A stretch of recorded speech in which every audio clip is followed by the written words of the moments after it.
नून league के लिए इस वक्त जो सबसे बड़ा चैलेंज बना हुआ है वो कोई और नहीं बल्कि मौलाना फजलुर रहमान है। और ये भी मौलाना फजलुर रहमान है कि जिन्होंने पीडीएम बनाई, पीडीएम को चलाया और उसी पीडीएम ने इमरान खान की हुकूमत गिराने में मरकजी किरदार अदा किया था। और अब यही मौलाना साहब जो मौजूदा पीडीएम है यानी कि पीडीएम 2 पार्ट 2 या आप इसको हुकूमत फॉर्म 47 भी कह सकते हैं, इसके पीछे ऐसे हाथ धो के पड़े हुए हैं कि यकीन जानिए चीखें निकलवा के रख दी है। उनकी प्रेस कॉन्फ्रेंस सामने आई है, आखिर किस्म की उन्होंने प्रेस कॉन्फ्रेंस की है, उनके मैं आपको बयानात बताऊँगा। अब चौंक जाएंगे, हैरान हो जाएंगे कि मौलाना साहब इतने बहादुराना जुमले, मौलाना साहब इतने ज़्यादा एंटी एस्टेब्लिशमेंट, मौलाना साहब नवाज शरीफ के इतने ज़्यादा खिलाफ, यानी कि वो बातें, वो चीज़ें उन्होंने सामने रखी हैं कि जो माजी के अंदर इमरान खान ने भी नहीं रखी थी। इमरान खान ने भी वो बातें नहीं की थी कि जो मौलाना फजलुर रहमान ने की। उन्होंने कल एक बड़ी ही अहम प्रेस कॉन्फ्रेंस की है, उसकी मैं तफसीलात बताता हूँ। अब नाज़रीन गिरामी, सबसे पहले क्योंकि आज की वीडियो ख़ास मौलाना फजलुर रहमान के लिए बनाई गई है, तो मौलाना फजलुर रहमान के जुमले सुनिए और उनको दादे तहसीन दीजिए कि मौलाना फजलुर रहमान ने किस तरह से छक्के छुड़वा कर रख दिए हैं, किस तरह से इनकी चीखें निकलवा कर रख दी हैं, इनका सुकून बर्बाद करके रख दिया है, इनकी नींद हराम करके रख दी है। मौलाना फजलुर रहमान की प्रेस कॉन्फ्रेंस के हवाले से जो खबर सामने आई, जो तफसीलात सामने आई हैं, उनके मुताबिक जेयूआई के सरबराह मौलाना फजलुर रहमान की प्रेस कॉन्फ्रेंस, जेयूआई की मरकजी मजलिस शूरा का 2 रोज़ा इजलास आज इख्तिताम पजीर हुआ। 13 और 14 फरवरी मरकजी मजलिस आमला का इजलास हुआ था, जिसमें 8 फरवरी के इलेक्शन के नताइज को मुस्तरद कर दिया गया था। इंतखाबी नताइज किसी कीमत पर हमें कबूल नहीं। इंतखाबात में एस्टेब्लिशमेंट की मदाखलत के खिलाफ अपनी तहरीक को आगे बढ़ाएंगे। कौम को हक लुटाया जाए, गैर जानिबदाराना इंतखाबात मुनक्किद किए जाएँ जिससे एस्टेब्लिशमेंट दूर रहे।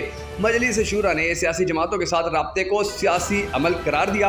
हुकूमत में इतना दमखम नहीं है कि वो हमारी शिकायत का अजाला कर सके। मामला बड़ा संजीदा है। ये मसला किसी एक सियासी जमात को मनाने का नहीं बल्कि एक मुस्तकिल मसला है। पीटीआई के वफूद ने भी हमारे साथ राब्ते किए हैं, मजलिस शूरा ने उसका भी जायजा लिया है। पीटीआई कायद की तरफ से आने वाले वफूद बात तो करते हैं मगर अभी तक कोई मज़ाकराती कमेटी तश्कील नहीं दी गई। सुन्नी इत्तेहाद कौंसिल के सरबराह के बयानात जेयूआई के साथ ना चलने की बात कर रहे हैं। पीटीआई और सुन्नी इत्तेहाद कौंसिल अबहाम को दूर करें। हम मुश्तरका अहदाफ और मज़ाकरात से इनकार नहीं करते। फ़ौज समेत तमाम इदारों को अपनी अपनी हदूद में जाना चाहिए। सियासत में मदाखलत आईनी खिलाफ वर्जी है। अज़्म इस्तेहकाम ऑपरेशन पर भी इन इदारों में यकसोई नहीं पाई जा रही है।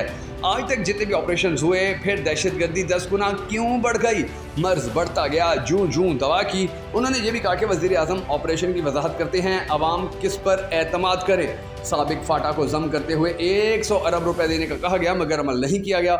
हमें तो रियासती इदारों के खिलाफ ज़बान ना खोलने का कहा जाता है मगर इदारे अवाम का एहसास कब करेंगे? चीन के साथ ताल्लुकात का दवाम चाहते हैं। अभी तक चीन का एतमाद सरमायाकारी के लिए बहाल नहीं हो सका है।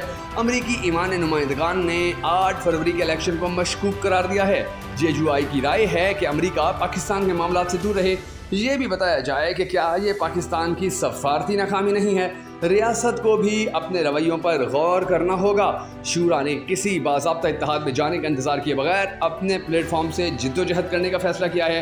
अगर सियासी जमातों के दरमियान बाहमी तामुन का माहौल पैदा हुआ तो हम इसे काबिले अमल बनाएंगे। यानी कि मौलाना फजलुर रहमान रुकने वाले नहीं हैं। मौलाना फजलुर रहमान के जो तेवर हैं, उनके जो बयानात हैं, उनके जो अल्फाज हैं, उनकी जो बातें हैं, यकीन जानिए कि ये बहुत ही ज़बरदस्त और बहुत ही ऐसे समझे कि पाकिस्तान की सियासत को बिल्कुल तब्दील कर देने की ताकत रखती है। उनकी जो बातें हैं, उन्होंने जो जिस तरह के उन्होंने ऐलानात किए या जिस तरह से कह रहे हैं कि हम आने वाले वक्त के अंदर अगर कोई भी सियासी जमात किसी भी किस्म की पॉलिटिकल पार्टी एक्टिविटी करती है या वो किसी भी तरीके से आने वाले वक्त के अंदर जो है वो हुकूमत के खिलाफ निकलती है तो हम उसके साथ खड़े होंगे। और फिर आप ये भी देख लीजिए कि अब ये खबर भी सामने आई है जी, अवाम के लिए एक और बुरी खबर। ज़ेरे ज़मीन पानी पर टैक्स लगा दिया गया है। अंदाज़ा लगाइए, दुनिया में कोई ऐसी हुकूमत थी जिसने पानी पर टैक्स लगाया हो? मगर आपको मौजूदा हुकूमत जो है वो ऐसे मिल गई है कि उस पानी के ऊपर टैक्स लगाया गया। और ये खबर इस तरह सामने आई कि महंगाई के सताए हुए अवाम के लिए एक और बुरी खबर। सिंध हुकूमत ने ज़ेरे ज़मीन पानी पर भी टैक्स आयद कर दिया। मेयर कराची बैरिस्टर मुर्तज़ा वहाब की council of economic and energy journalist से मुलाकात में अहम इंकशाफात सामने आए हैं। मेयर कराची ने कहा कि सनती इलाकों में पानी की चोरी को रोकने के लिए डिजिटल मीटर्स नस्ब करने का अमल 1 अगस्त से शुरू होगा। सिंध हुकूमत ने ज़ेर ज़मीन पानी निकालने, खपत और मैनेजमेंट पर मीटर लगाकर पैसे आयद करने का गेजेट नोटिफिकेशन जारी कर दिया है। नोटिफिकेशन का इतलाक कराची डिवीज़न और इसके इजाफी इलाकों पर लागू होगा। इसमें hotel, restaurant, manufacturing, processing, corporation, तजारती इस्तेमाल, होटलिंग, बोटलिंग, पैकेजिंग और तालीमी इदारे सब शामिल हैं। इसके अलावा civil society, co operative society, रिहायशी complex, apartment, flats, high rise भी शामिल हैं, जबकि इनफरादी रिहायशी मकानात शामिल नहीं हैं। मुर्तज़ा वहाब ने कहा।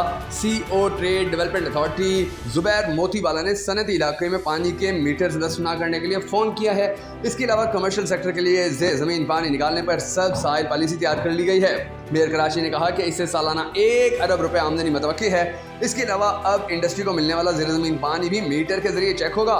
मुर्तज़ा वहाब ने कहा कि कराची को 4.5 अरब रुपए का 550 मिलियन गैलन पानी फराहम किया जाता है, लेकिन वाटर बोर्ड को 4.5 अरब में से 1.5 अरब मिलते हैं।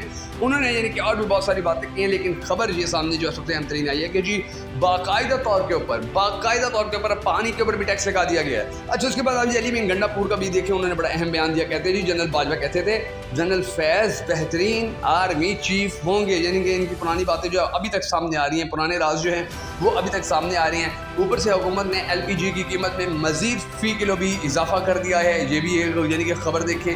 फिर आप ये देख लीजिए कि अब आने वाले वक्त के अंदर जो यानी कि अब खबरें तो अभी से आना शुरू हो चुके हैं बिजली का जो बिल है। अब ये खबर भी आई हुई है कि 2 बच्चों के बाप ने बिजली का ज़ायद बिल आने पर खुदकुशी कर ली, अंदाज़ा लगा लीजिए कि लोगों की जो ज़िंदगियाँ हैं वो किस तरीके से ख़राब हो चुकी है, किस तरीके से यानी कि अब उनको जीने का जो हक था उनसे वो भी छीन लिया गया। और शायद यही वजह है कि अब PTI भी बड़े सख्त बयान दे रही है। मिसाल के तौर पर असद कैसर ने देखे अभी उन्होंने कितना सख्त बयान दे दिया। उन्होंने कहा है जी बंदूक के ज़ोर पर किसी को हुक्मरानी करने की इजाज़त हम नहीं देंगे, और जो भी ऐसा करने की कोशिश करेगा हम कानूनी लिहाज से, कानूनी तरीके के साथ हम उसके खिलाफ भरपूर एक्शन लेंगे, भरपूर तरीके से खड़े होंगे।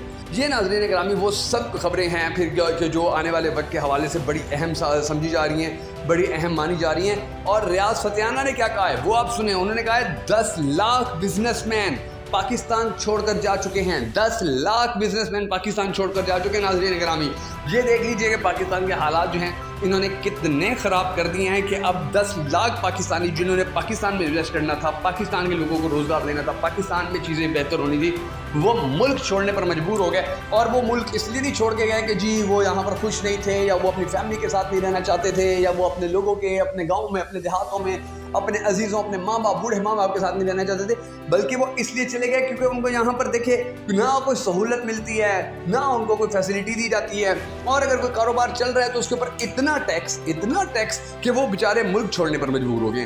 तो ये वो मामलात, ये वो हालात हैं नाज़रीन गिरामी के जो फ़िलहाल पाकिस्तान के अंदर चल रहे हैं, और ये बड़े गंभीर हैं, ये बड़े मुश्किल हालात हैं। इनके अंदर जो मौजूदा हुकूमत है यानी कि PDM Part 2 या जिसको आप फार्म फूड अमल हुकूमत भी कहते हैं, ये बड़ा मुश्किल है कि ये सर्वाइव कर सके, ये आगे चल सके।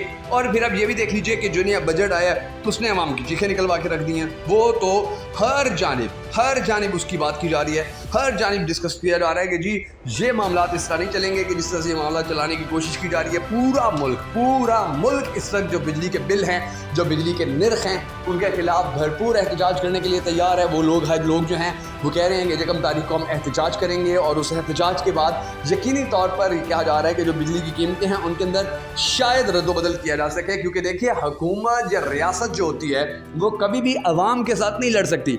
ये कहा यानी कि आज तक तो पाकिस्तानी अवाम को ये पट्टी पढ़ाई जाती रही ना कि जी अवाम रियासत के साथ नहीं लड़ सकती, लेकिन बात ये होती है, रियलिटी ये है कि कोई भी रियासत अपनी अवाम के साथ नहीं लड़ सकती है। आपने देखा होगा वो जब यानी कि उर्दवान के खिलाफ फौज जो थी उसने बगावत की थी तो अवाम ने कुचला था, कोई उर्दवान की सियासी पार्टी नहीं आई थी, या उसके MNs MPs या उनके जो और लोग होते हैं अहम रहनुमा, वो नहीं, पब्लिक आम अवाम जो थी उन्होंने उसको नाकाम बना दिया था। तो उसने ये साबित किया कि दुनिया के अंदर जो कोई भी मुल्क हो वहाँ पर जो अवाम होती है वही सबसे बड़ी ताकत होती है। तो ये बिजली के जो बिल हैं यही मेरे ख्याल में इस वक्त जो मौजूदा हुकूमत है उसके खिलाफ अवाम के दिल खट्टे करने के लिए बहुत ज़्यादा काफ़ी है। और बाकी जो अब जैसे पानी के ऊपर भी अब टैक्स लगा दिया गया तो इस मुल्क का फिर अल्लाह ही हाफिज़ है। हम सबको दुआ करने के अल्लाह तबारक व तआला हमारे मुल्क के हालात पर रहम फरमाए।